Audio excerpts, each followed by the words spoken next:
या निवडणुकीसाठी पुरेशी इलेक्ट्रॉनिक वोटिंग मशीनची व्यवस्था करण्यात आलेली आहे। या निवडणुका इलेक्ट्रॉनिक वोटिंग मशीनद्वारेच होणार आहेत आणि त्यामध्ये 13,726 कंट्रोल युनिट आणि 27,452 बॅलेट युनिटची व्यवस्था केलेली आहे। उमेदवारांसाठी जी खर्च मर्यादा आहे ती खर्च मर्यादा वाढवण्यात आलेली आहे।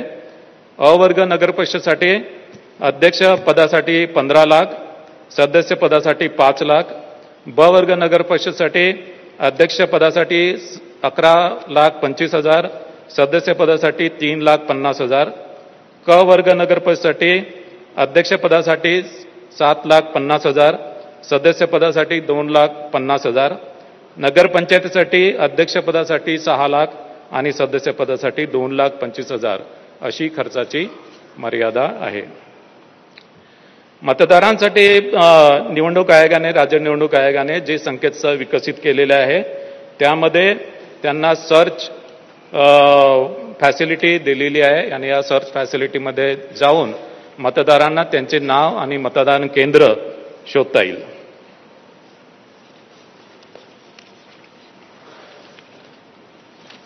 याशिवाय मतदारांच्या सोयीसाठी एक नवीन मोबाईल ॲप सुद्धा आम्ही विकसित केलेले आहे।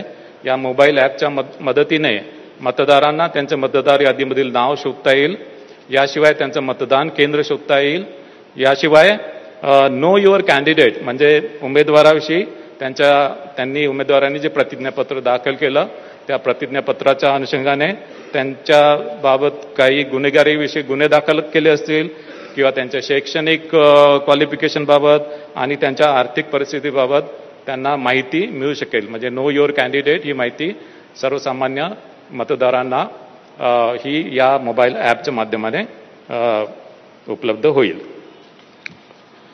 मतदार यादीच्या बाबतीत जे संभाव्य दुबार नावाबाबत राज्य निवडणूक आयोगाने पूर्ण दक्षता घेतलेली आहे।